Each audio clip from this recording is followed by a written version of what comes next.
Halo anak-anak, apa kabar? Salam sehat untuk kita semua. Jumpa lagi bersama saya Pak D. Untuk pertemuan kali ini yaitu tentang teks diskusi. Baik anak-anak, ada baiknya sebelum kita awali kegiatan ini, mari kita berdoa. Doa selesai. Nah, materi yang lalu kita menyinggung tentang teks tanggapan. Kini saatnya kita masuk pada bab baru yaitu tentang teks diskusi. Kompetensi dasar kita kali ini yaitu tentang 3.9 mengidentifikasi informasi teks diskusi berupa pendapat pro dan kontra dari permasalahan aktual yang dibaca dan didengar. Adapun tujuan pembelajarannya nantinya siswa diharapkan mampu menentukan informasi dari teks diskusi, mengetahui fungsi dari teks diskusi dan menyimpulkan isi teks diskusi dengan benar.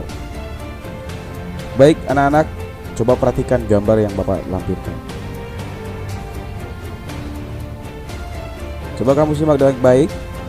Nah, pertanyaannya, kegiatan apakah yang sedang dilakukan pada gambar tersebut? Apakah kegiatan tersebut pernah Anda lakukan? Nah, kegiatan diskusi apa yang pernah Anda lakukan?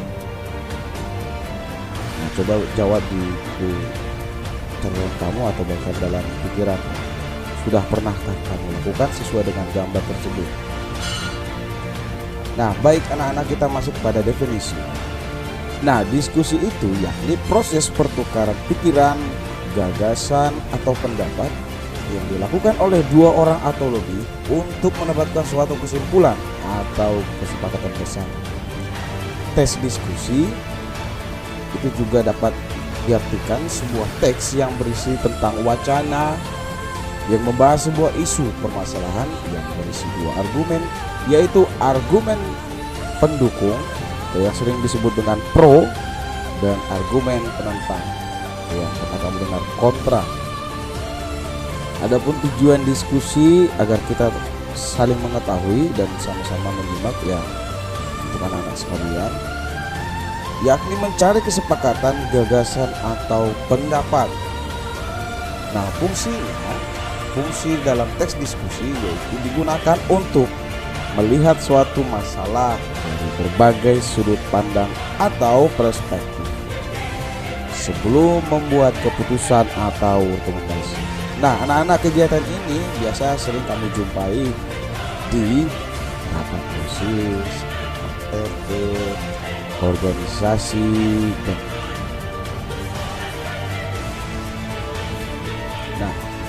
kegiatan kita pada teks diskusi ini akan menyimak dan memperhatikan pada teks halaman 117 dan 118. Di situ ada dua teks.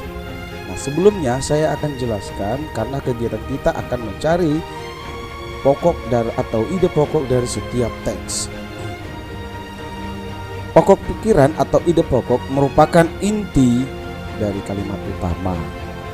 Saya ulangi, pokok pikiran atau ide pokok merupakan inti dari kalimat utama. Dengan kata lain, untuk dapat menemukan pokok pikiran harus mengetahui letak kalimat utama terlebih dahulu. Nah, letak kalimat utama itu di mana? Pertama yang perlu kamu perhatikan adalah kalimat utama yang terletak di awal paragraf itu disebut deduktif. Pola pengembangannya adalah umum khusus. Selanjutnya, kalimat utama yang terletak di akhir paragraf itu disebut induktif. Pola pengembangannya adalah khusus umum. Nah, kalimat utama yang terletak di awal dan di akhir paragraf itu sering kamu dengar namanya campuran. Nah, setelah mengetahui ide pokok dari suatu teks, bagaimana cara menulis pokok pikiran? Yang pertama hendaknya kamu lakukan adalah yang hendak kamu lakukan adalah satu, meringkas kalimat utama.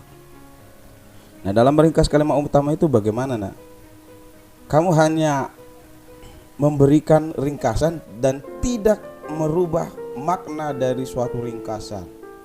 Nah, berikut akan Bapak berikan contoh. Dalam teks terdapat bunga mawar itu indah. Nah, dapat diringkas dengan mawar itu indah. Sama-sama memiliki arti bahwa mawar itu indah.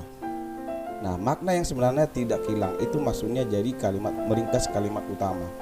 Selanjutnya, menulis kalimat utama. Menulis kalimat utama itu bagaimana? Yakni menulis seluruh kalimat utama karena tidak bisa diringkas. Biasanya kamu jika melihat Ani juara kelas, Budiman selalu menjadi yang terbaik, Jessica tidak pernah terlambat. Nah, itu makna dari kalimat utama. Jadi menulis yang sesungguhnya, tidak mengurangi. Yang ketiga, yang selanjutnya, menemukan inti paragraf. Menemukan inti paragraf dilakukan biasanya dengan meringkas isi paragraf. Sekali lagi saya tekankan, nak, dalam meringkas jangan menghilangkan makna sebenarnya. Boleh meringkas, namun makna dari suatu teks tersebut jangan sampai hilang. Nah, mari membaca dan menyimak tentunya ya di halaman 117 pada buku paket Anda dan 118.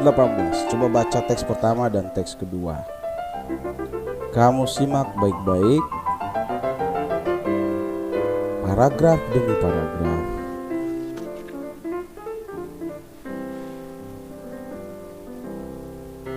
Nah, jika sudah, saya harapkan seluruh siswa nantinya dapat menemukan ide pokok dari suatu atau dari setiap paragraf teks 1 di halaman 117 dan teks 2 di halaman 118.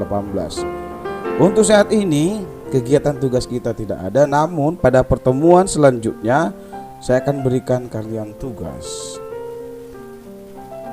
Baik anak-anak, sekian dulu pertemuan kita dan penjelasan saya mengenai bab baru kita, yaitu tentang teks diskusi. Saya harap kalian saling mengetahui dan saling memahami. Akhir kata saya ucapkan terima kasih. Ada baiknya kita akhiri dengan doa. Doa selesai. Salam sehat, Tuhan memberkati.